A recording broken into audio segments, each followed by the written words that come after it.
மாபெரும் தேர்தல் பிரச்சார கூட்டத்தினுடைய தலைவர் நமது நாமக்கல் மேற்கு மாவட்ட கழக செயலாளர் சகோதரர் எஸ்.எம். முடியும் என்பதை எல்லாம் தெளிவாக செய்வார்கள், கேட்டு வாங்குவார்கள். அப்படிப்பட்ட உரிமையோடு நம்முடைய தலைவர்கள் செயல்படுவார்கள்.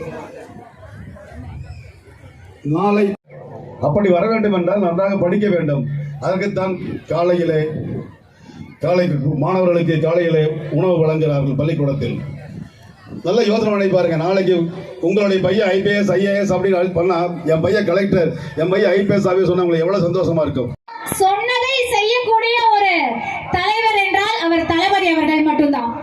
பெண்களுக்கு மாதந்தோறும் 1000 ரூபாய் உரிமை தொகை வழங்குறேன்னு சொன்னாரு. அதை சொன்னதோடு மட்டுமில்லாம செஞ்சு காட்டிய ஒரே தலைவர் தளபதி அவர்கள். 6 மாசத்துக்கு அந்த பணம் இப்ப நமக்கு வந்து சேர்ந்துருச்சு. இப்ப கூட ஒரு 2 மணி நேரத்துக்கு முன்னாடி பேரூராட்சி பரமத்தி பேரூர்ல போய் பெண்கள் நிறைய பேர்கிட்ட வாக்கு சேகரிச்சுட்டு வந்தோம். அதுல எல்லா பெண்களும் சொன்ன ஒரே ஒரு விஷயம், மகராச தளபதி கலைஞருடைய பேர்ல உரிமை தொகை வழங்குறாரு, அவருக்கு தான் நாங்க ஓட்டு போடுவோம், அவருக்கு ஓட்டு போடலனா அதை விட பெரிய துரோகம் எதுவுமே கிடையாது அப்படின்னு சொல்லிட்டு ஒரு தந்தை ஸ்தானத்துல, ஒரு மகன் ஸ்தானத்துல, ஒரு சகோதரன் ஸ்தானத்துல இருந்து பெண்களுக்கு மாதந்தோறும் உரிமை தொகை வழங்கிட்டு வராரு. அதே போல இலவச பேருந்து பயண திட்டத்தை அறிவிச்சு பெண்கள் பயன்பெறுகிற வகையில அந்த திட்டத்தை செயல்படுத்திட்டு வந்துட்டு இருக்காரு. குறிப்பா கிராம பகுதியில கணவன் மனைவி 2 பேருமே வேலைக்கு போயிட்டு இருக்காங்க. அந்த சூழல்ல அவங்க குழந்தைகள் காலையில உணவு அருந்தாம பள்ளிக்கூடத்துக்கு செல்கின்ற தகவல் தலைவர்கிட்ட தெரிவிக்கப்பட்டது. அந்த குழந்தைகள் பசியாறுவதற்காக காலை உணவு திட்டம் என்ற ஒரு உன்னதமான திட்டத்தை அறிவித்து உங்களுடைய குழந்தைகள் பசியாறி பாடம் படிக்க வழிவகை செய்தவர் தான் நம்ம தளபதி அவர்கள். இப்படி திட்டங்களை அடுக்கிட்டே போலாம், நம்ம வளர்ச்சிக்காக தான். ஆனா மத்தியில் ஆளுகின்ற மோடி அரசாங்கம் விலைவாசி உயர்வதற்கு காரணமா திகழ்ந்துட்டு வந்துட்டு இருக்கு.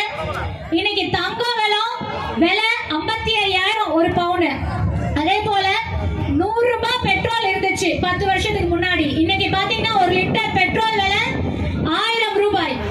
இப்படி விலைவாசி உயர்வதற்கு முழுமுதற் காரணமா இருந்துட்டு இருக்கிறது மோடியுடைய அரசு தான். இந்த மோடி அரசு பொதுத்துறை நிர்வாக லாபம் வந்து மக்களுக்கு சென்றடையும்.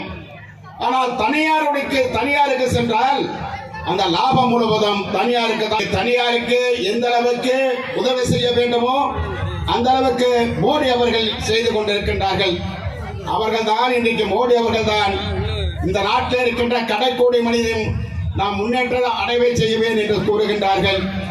ஆகவே நம்முடைய தலைவர் நேற்றைக்கு கூட இந்தியா கூட்டணியுடைய தலைவர்களில் ஒருவராக இருக்கின்ற ராகுல் காந்தி அவர்களும் காங்கிரஸ் பேரியக்கத்துடைய இளைய தலைவர் அவர்களும் கோவையில் நடைபெற்ற மாபெரும் மாநாடை போல நடைபெற்ற அந்த கூட்டத்தில் பேசினார்கள். காங்கிரஸ் கட்சியினுடைய தேர்தல் அறிக்கை மிக தெளிவான தேர்தல் அறிக்கை. நம்முடைய தலைவர் அந்த கூட்டத்திலே கூறினார்கள், இந்த தேர்தல் அறிக்கையானது காங்கிரஸ் கட்சியினுடைய தேர்தல் அறிக்கையானது இந்த தேர்தல் கதாநாயகன் என்று சொன்னார்கள். அவ்வளவு சிறப்பான திட்டங்கள் காங்கிரஸ் தேர்தல் அறிக்கையில் கூறப்பட்டிருக்கிறது. காசிபுரம் பக்கத்திலே வெண்ணந்தூர் பக்கத்திலே இருக்கின்ற ஆரோத்துராபாளையம் என்ற ஒரு கிராமத்தில் மட்டும் 30க்கும் மேற்பட்டவர்கள் அறிஞர் சமூகத்தைச் சேர்ந்தவர் அரசாங்க உத்தியோகத்தில் பணியில் இருக்கின்றார்கள். அதற்கு அடிப்படை காரணம் இன்றைக்கு 3% இடஒதுக்கீடு கொடுக்கப்பட்டதன் காரணமாகத்தான் இன்றைக்கு அந்த வாய்ப்பு கிடைத்திருக்கிறது. அதோடு மட்டுமல்ல, என்னுடைய சொந்த தம்பி பங்கனே இன்றைக்கு காங்கிரஸ் தாசுவதாக இருக்கிறார். ஆகவே இன்றைக்கு ஒரு காலத்தில் அருந்தியர் சமுதாய மக்கள் அரசாங்க அரசாங்கத்திலே பணிகள் சேர்வதற்கு, அரசாங்க உதவி பெறுவதற்கு கிராமத்தில் இருக்கின்ற மணியார்களை தேடி செல்வார்கள். அப்படி தேடி செல்கின்ற பொழுது அந்த மணியார் இடத்துல